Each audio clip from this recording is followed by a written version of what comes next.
Today, we become legends.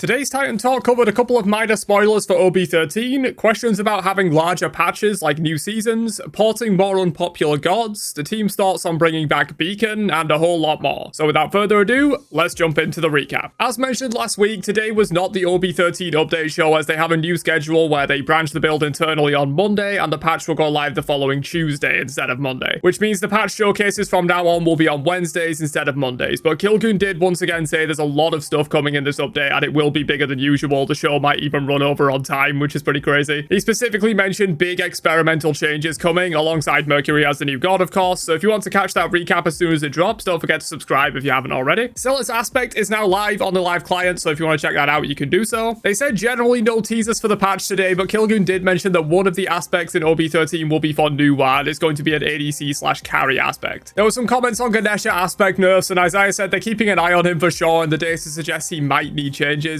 People in chat were mentioning the Blink exploit, and Isaiah said they're aware of it and have found a repro for it internally and are working on a fix. Someone asked if the final wave of announcer packs will be in OB13, and Isaiah said he thinks they are, but they'll have to check with Kellen on the audio team. We will of course know for sure on Wednesday what is in the full show. Someone asked if there will be any new items for OB13, and Kilgoon said maybe. Pon was trying to sneak one in at the last minute, but they're not sure if it'll make the update or not with everything else they have to get done. There was a question of if they could have some larger patches like new seasons similar to Smite 1, and Kilgoon said that right now they feel it's better to focus on getting new features and content out as soon as possible rather than holding them back for a big update, as the core game needs a lot of work right now and isn't in the same spot as Smite 1, where the core game is solid and it just needs new content, ways to play, and shakeups. At some point with Smite 2 they will get back to that place, but that's not right now during the beta. There were quite a few questions in chat about a visual overhaul to the game in general, and Kilgoon said it's absolutely something they are looking into internally in terms of improving the presentation of the game, but likely not super soon as that will be a pretty big arc of work. He did mention that they are working on other areas of the game that aren't in-game visuals though, like the new update will have god models in the match lobby refit to actually fit the screen better based on their size, which is cool. He did say environment art changes are rising up the stack of their top priorities though. Someone asked if they could open up Smite 2's assets and have a creator mode like Halo, and Kilgoon said theoretically they could do that, but it would be a pretty big arc of work, which is probably not going to be a high priority right now. Someone mentioned seeing aspect selections in the lobby, and Kilgoon said they do want to get this in, but it's just a matter of priorities compared to other UI features they're working on. Someone asked for a prompt when creating a custom lobby to choose the game mode rather than defaulting to Conquest and having to open up the menu at the top, and Isaiah said that sounds like a pretty good idea. He'll pass it along to the team. Someone asked about the hit markers as they were in the flash test for OB12 but didn't go live, and Kilgoon said they weren't really intended to be in that flash test and they're still working on them internally, so probably for OB14. There was a question on if they would add more complex bosses to Smite 2, like multi-stage bosses or dynamic attacks, and Kilgoon said they have tried some similar things to that before, but he feels like making the PvE of the game too complicated and requiring too much focus can take away from the PvP aspect of the game, which he feels is more important to making the game fun. Someone asked what happened to the all-new gods, and Kilgoon said they're sort of on a pause for a bit while they work on more core systems that impact the whole game, especially because all-new gods weren't really a big event at the moment, so they didn't really do anything in terms of like boosting player numbers or whatever and bringing people back. They just kind of dropped them in a normal update alongside some other stuff, so they want to work on making the game better and shipping more ported gods and come back to new gods sometime soon when the game is in a more complete state and they can dedicate more time to making them a bigger event for their release. Previously, they've mentioned having themed patches around them and that kind of stuff. Someone mentioned being pulled down from their leaps, and Kilgoon said that's a client-server disagreement, and the only real way to fix that was CC buffering on leaps, and players didn't like it, so they removed it. On your client, your leap went off. On the server, your leap didn't. It's pretty much that simple. Personally, I do feel like this happens way more in Smite 2 than it did in Smite 1 though, which could be a ping issue. We can't see our ping in Smite 2, so it's possible it's higher. I asked their thoughts on bringing back Beacon or something similar, and Kilgoon said they've experimented with it internally and are currently unsure on if they want to bring it back. They feel it's very good for more experienced players, but pretty useless for new players as they never group up for it in the first place. He did say that doesn't mean it won't come back though, and they have been experimenting with it internally. Someone asked about bringing over some more unpopular gods that fill niches within the game, and Kilgoon said generally more popular gods are preferred if all else is equal, as they will simply make more people excited than less popular gods do. But they do keep in mind that some less popular gods are valuable valuable to have in the game in terms of filling specific niches and could even increase in popularity in Smite 2. But they also try to balance the god lineup with their different teams. So for example, if the art team is very tied up doing a lot of other stuff at the moment, they likely aren't going to add a god that has 2 models like a Cullen or Fafnir. But if the design team have less on their plate at the moment, they might bring over a god that is more complex from a design standpoint in terms of making their abilities work, but easier from an art standpoint. And finally, someone asked if there were any gods they were surprised that people want a lot in Smite 2 compared to their popularity in Smite 1, and they said generally they're about what they expect, and if there are any outliers, it's generally in areas where they'd expect there to be outliers based on where the survey or discussion was going on. But that's everything discussed in today's Titan Talk. Don't forget to drop a like before you leave and subscribe for more recaps, and I'll catch you guys for another one later on.